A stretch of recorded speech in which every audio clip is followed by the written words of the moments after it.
Serious Sam.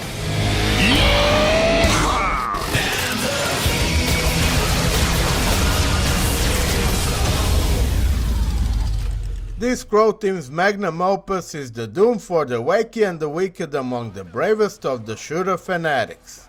Sam has been all over the places, from ancient Egypt to Mayan Empire, Babylon and medieval Europe. Then we got some lucid dream about campy Syrians, blue tribes and the Elvis people in the wildest of the places, including the pivotal moon Kronos and the planet Sirius.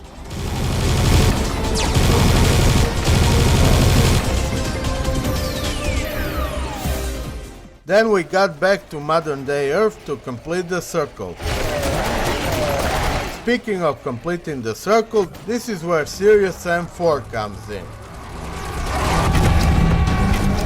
The variety in the series and the flexibility of storylines allows you to play in whatever the order you want. This time, however, the focus is on those last two games, and I'll tell you why. Rocket launcher. Accepts no substitutes.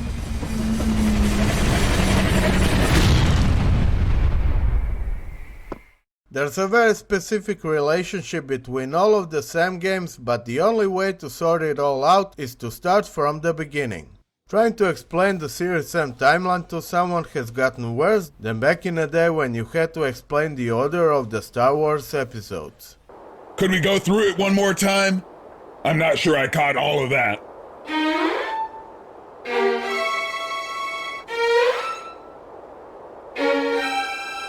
You see, Serious Sam 3 was the prequel to the first two games, but the first one was in the past while the third one's in the future. But now it's getting better, because the game that follows Serious Sam 4 is another prequel.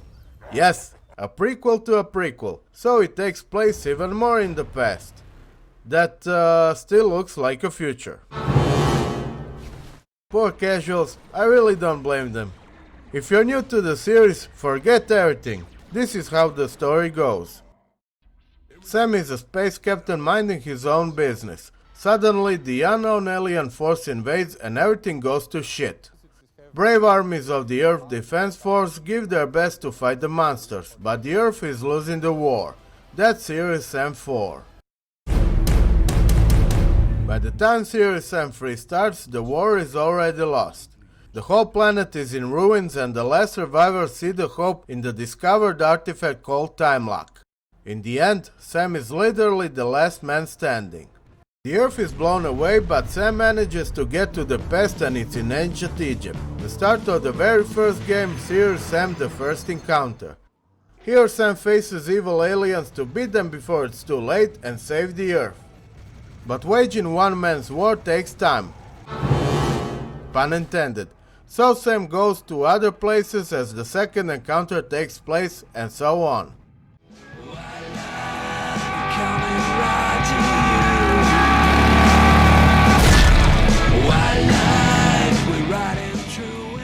In a nutshell, that's the reason number one why you should play Serious Sam 4 before Serious Sam 3.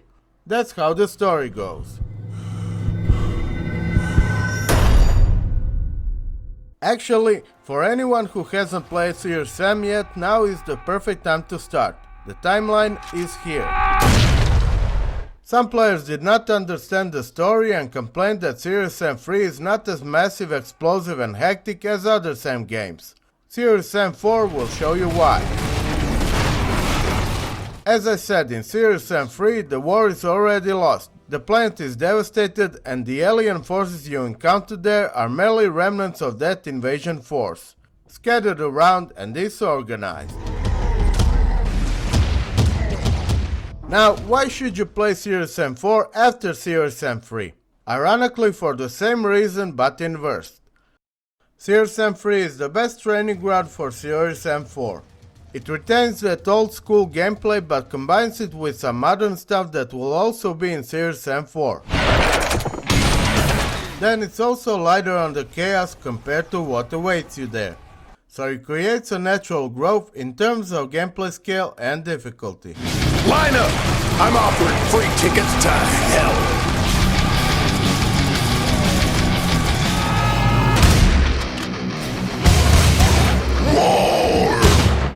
Ultimately, Serious M4 is the perfect middle ground when it comes to the tone of the game. It's serious, but not as much as Serious M3. It's crazy, but closer to the first and second encounter than to campy silliness of Serious M2. Even if you want more silliness and craziness, then look no further than that Pope-mobile action in Serious M4. But in the end, if you're simply wondering why does it matter in what order I play, look, even better. Just go ahead and play it. It's a bloody video game.